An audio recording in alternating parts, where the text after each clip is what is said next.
Hey everybody, it's Mike and I'm back here in the van. It's a beautiful evening in southern Alberta. Well, I want to talk this time about two more shelters that you can have, or two more ways you can enjoy the outdoors. And the first one is a rooftop tent, and the second one is a truck camper. They both have benefits, they both have drawbacks. You have to figure out which works for you. Biggest benefit for a rooftop tent is that, like a regular tent, you generally don't need to go out and buy another vehicle to put the rooftop tent on. Now, obviously, if you have a really tiny car, you're probably going to need a different vehicle. But they go on many different vehicles. I know lots of people who have them. I know people who love them. I know people that hate them. To me, I think they're a really good intermediate step. The nice thing about them is they're on the roof of your vehicle, so they're not taking up space in the vehicle. They got a solid floor on it, and I know a lot of people like the solid floor because one is you're not on a rock or stumps or something. The other thing is that you're up higher, and with a solid floor, it's generally a little bit more secure because if an animal is going to try to get you, they're going to either have to come through the floor or climb up onto your vehicle. Not that it won't happen, but people find them they're just a little more secure in their minds at least. I've seen good ones. I've seen bad ones. Really, again, check them out. Ask friends, ask neighbors, contact outdoor clubs, contact overland clubs or whatever, and get some good recommendations on them.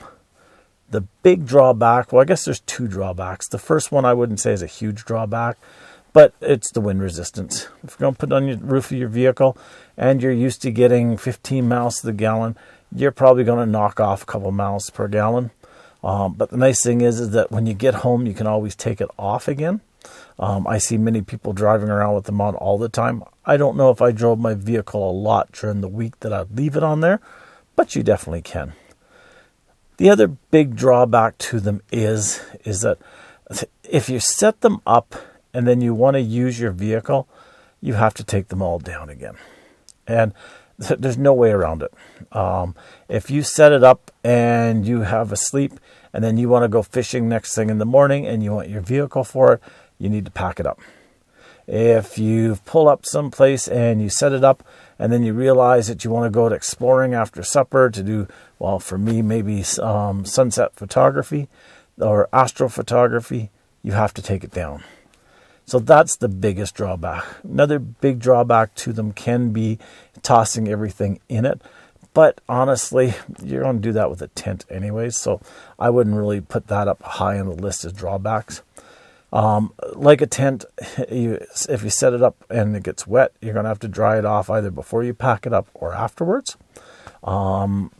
It's really 6 of one, half a dozen of the other.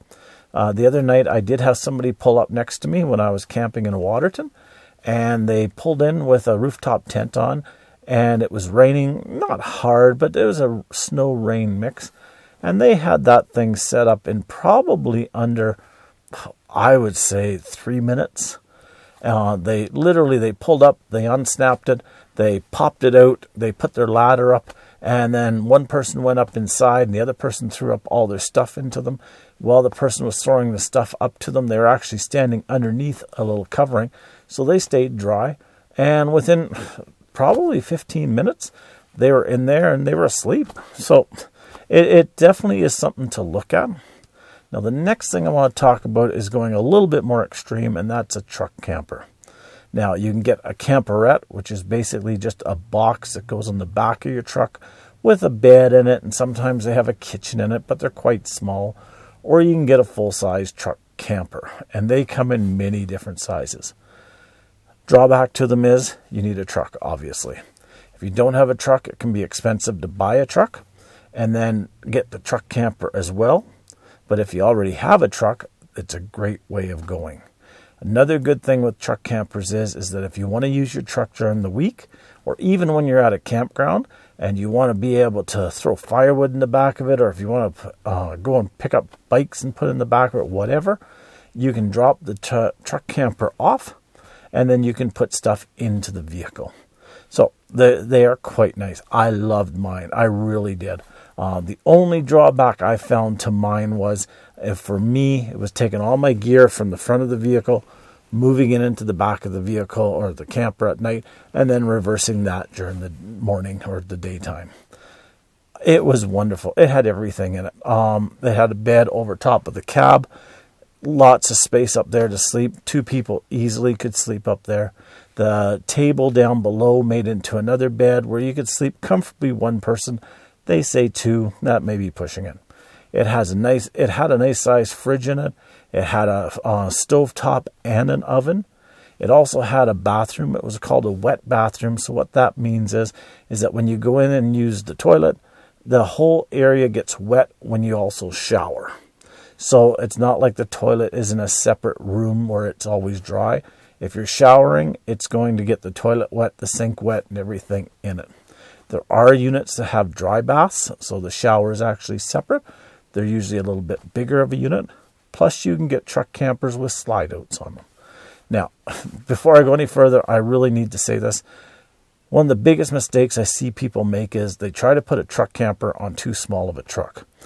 They have a Toyota Tundra and they think they can put a 4,000-pound truck camper on the back of it. Please don't do that. Please figure out what your vehicle can carry if you already have a vehicle, and only buy a camper that will fit that vehicle. Or if you're going to go buy a truck, make sure that you know the weight of what you're looking at. Don't assume, it's 1,000 pounds, and then go and buy a truck that can haul 1,000 pounds and find out that your truck camper is 6,000 pounds. Likewise, there's no need to go and buy a big dually setup if you're only looking for a small truck camper. Just figure out what you're looking for. Lots of good retailers out there. I'll give you a couple of companies if you're in Canada or even in the US that I would look at. And one is Northern Light, which is what I had, and the other one is Bigfoot. Now, there's other companies out there as well. There's Arctic Fox, there's Adventure. There's a whole bunch of different companies. But the reason I like the Bigfoot and the Arctic Fox is that they're both solid fiberglass shells. Roof, sides, bottom. Could there be problems with them? Yes. And if you're buying used, please check into them, because there can be problems even with the Northern Lights and Bigfoots. But all truck campers, check them really carefully. But the reason that I like the fiberglass is because the roofs on them are solid fiberglass, and you generally get less leaks in them. So I really loved my Northern Light. Again, the only reason I sold it was because I couldn't go from the front to the back. I actually bought a truck to put the camper on because I didn't want to tow a trailer down forest roads and dirt roads and trying to do turns with it and everything. And it was great for that. So until next time, we'll talk to you again. Get out there and enjoy the beautiful outdoors, and hopefully it doesn't snow anymore. Well, actually, we need the moisture, so hopefully it does snow. But get out there anyways. We'll talk to you soon. Bye-bye now. Thank you for watching my video. If you like this video, please click on the like button, which is the thumbs up button. If you haven't already subscribed to my channel, please click on the subscribe button, and then click on the bell next to the subscribe button so you'll be notified when any new videos are uploaded. Thank you and have a great day.